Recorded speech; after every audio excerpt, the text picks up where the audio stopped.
श्रीकृष्णाय परब्रह्मणे नमः। श्रीमद्भगवद्गीता ध्यानश्लोकाः।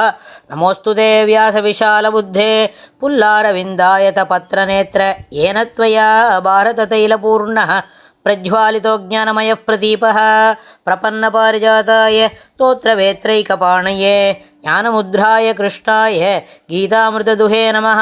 सर्वोपनिषदो गावो दोक्ता गोपालनन्दनः पार्थो वत्सत्सुधीर्भोक्ता दुग्धं गीतामृतं महत् वसुदेवसुतं देवं कंसचाणूरमर्दनं देवकी परमानन्दं कृष्णं वन्दे ஜகத்குரும். அடுத்தது ஆறாவது அத்தியாயம் தியான யோகத்தில் 38வது ஸ்லோகம். கஷ்சின்னோபய விப்ரஷ்டச்சின்னாப்ரமிவ நஷ்யதி அப்ரதிஷ்டோ மகாபாஹோ விமூடோ பிரம்மணः பதி.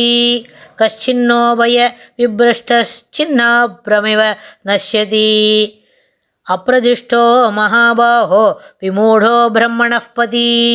இந்த ஸ்லோகத்துலேயும் அர்ஜுனனுக்கு என்ன டவுட்டு, என்ன சந்தேகம்னு கேட்டால் பெருமாளை கூப்பிட்றான். மகாபாஹோ, ரொம்ப அழகான புஜங்களை உடையவனே, பெரிய தோள்வலி உடையவனே ஸ்ரீகிருஷ்ணா.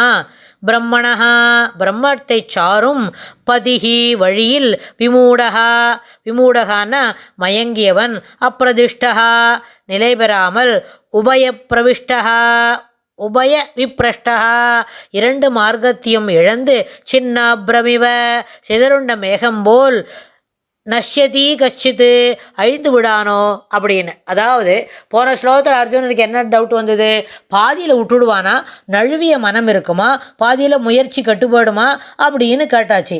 ஆனால் அந்த நேரத்தில் அதுபோல் நழுவிய மனமுடையவன் அது என்ன பண்ணுறான், நிறைய அளவில் யோகம் பண்ணுறதுக்கு தெரிஞ்சுக்கிண்டு பிரம்மணகா பிரம்மத்தை அடைய வேண்டும் என்கின்ற வழியில், விமூடகா மயங்கி போயிட்டு பாதியில் என்ன பண்ணுறான், நழுவிடுறான். அப்பிரதிஷ்டகா சாதாரணமாக என்ன இருக்கணும், நிலை பெறாமல் இருக்கணும், நிலை பெற்று இருக்கணும்.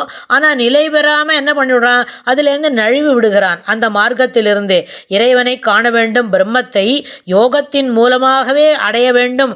யோகம் செய்து விடாமல் தொடர்ந்து அபியாசத்தில் யோகத்தை சிறப்பாக வரவழைத்து கொண்டு யோகம் செய்து பிரம்மத்தை அடைய வேண்டும் என்கின்ற என்கின்ற முயற்சியில், விமூடகா மயங்கியவன், அப்பிரதிஷ்டகா நிலை பெறாமல், உபய விப்ரஷ்டகா அதாவது இரண்டு, உபயம்னு சொன்னால் இரண்டு, அதாவது பிரம்மத்தை அடைய வேண்டும் என்ற முயற்சியிலும் நழுவிடுறான். பெருமாளை அதாவது பிரம்மத்தை அடையணும், யோகமும் சரியாக கை வராமல் போகிறது அப்படின்னு சொன்னால் இரண்டு மார்க்கங்களையும் இழந்து, சின்னாபிரமிவ சிதறுண்ட மேகம்.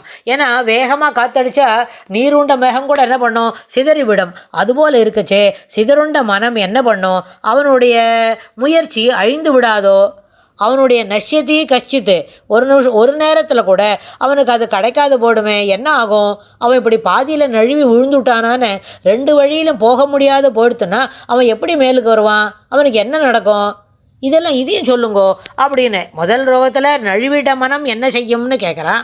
அப்படி பாதியில் விட்டு போச்சா காம்கதியும் கிருஷ்ண கச்சதி, அவன் எங்கே போவன், பாதியில் யோகத்தை நழுவி விட்டுட்டா நீயோ இது சில சமயத்தில் நிறைய பிறவிகள் தொடர்ந்து எடுக்கும். இது பெரிய லாங்கஸ்ட் ப்ராசஸ்ஸு, அவரை லம்பி வழி, அதாவது நீண்ட பாதை அப்படின்னு சொல்கிறியே, ஒரே ஜென்மாவில் கிடைக்காது போயிடுத்துன்னா இந்த யோகத்தோட விஷயங்கள்லாம் தெரிஞ்சுக்கணும், அதை பயிற்சி பண்ணணும். அப்புறம் அதுலேருந்து முயற்சி பண்ணால் அது எந்த தூரம் கிடைக்கும்னு தெரியாது. பாதியில் என்ன தெரியுமா, சின்ன பிரமிவ அப்படின்னு சொன்னால், அதாவது சின்ன பின்னமாக போயிட மாட்டானோ, அது சிதறி போயிடாதோ, மறுபடியும் எப்படி ஒன்றா சேகரித்தின் போய்வான், இது ரொம்ப எனக்கு சந்தேகமாக இருக்குது அப்படின்னு சொல்லி இந்த ஸ்லோகத்தை நிறுத்துறாரு அர்ஜுனன். அதுக்கப்புறம் அடுத்த ஸ்லோகத்துலேயே மறுபடியும் ஒரு டவுட் வருது, அதையும் சேர்த்து கேட்குறார். அடுத்த ஸ்லோகத்தில் என்ன சொல்கிறாருன்னு அடுத்த பதிவில் பார்க்கலாம். ஸ்ரீகிருஷ்ணாய துப்யம் நமஹ.